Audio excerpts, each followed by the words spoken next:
अगर आप भी अपने होम लोन, कार लोन या पर्सनल लोन की बढ़ती ईएमआई से परेशान थे तो आज रिजर्व बैंक की तरफ से आपके लिए एक सुकून भरी खबर आई है।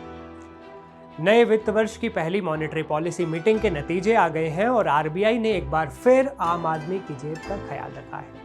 बुधवार की सुबह 10 बजे आरबीआई गवर्नर संजय मल्होत्रा ने ऐलान किया कि इस बार रेपो रेट में कोई बदलाव नहीं किया जाएगा, यानी रेपो रेट 5.25% पर ही बरकरार होगा।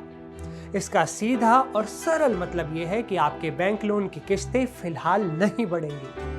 मार्केट एक्सपर्ट्स पहले ही अंदाजा लगा रहे थे कि ग्लोबल अनिश्चितताओं को देखते हुए आरबीआई वेट एंड वॉच की पॉलिसी अपनाएगा और हुआ भी वही।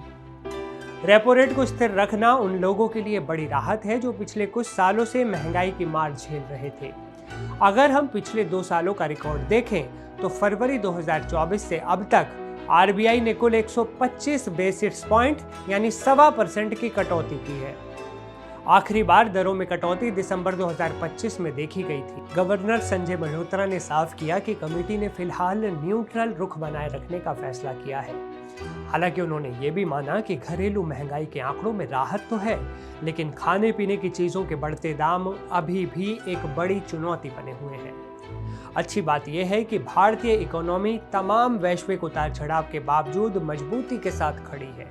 ये बहुत बड़ी बात है, बहुत पॉजिटिव चीज है। लेकिन क्या सब कुछ इतना ही आसान है? इसका जवाब है नहीं।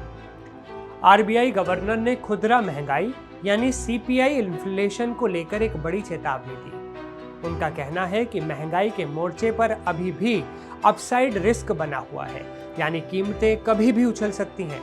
वित्त वर्ष 2026-27 के लिए औसत महंगाई दर 4.6% रहने का अनुमान लगाया गया है।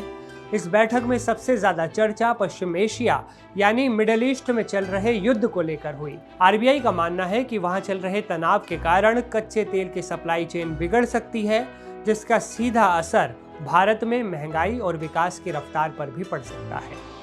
इसी वजह से आरबीआई इस बार काफी फूंक कर कदम रख रहा है। लेकिन सबसे चौंकाने वाला फैसला रहा जीडीपी ग्रोथ के अनुमान को लेकर। आरबीआई ने भविष्य के खतरों को भांपते हुए वित्त वर्ष 2025-26 के लिए विकास दर के अनुमान को घटा दिया है। पहले जहां जीडीपी ग्रोथ 7.6% रहने की उम्मीद थी, उसे अब घटाकर 7.3% कर दिया गया।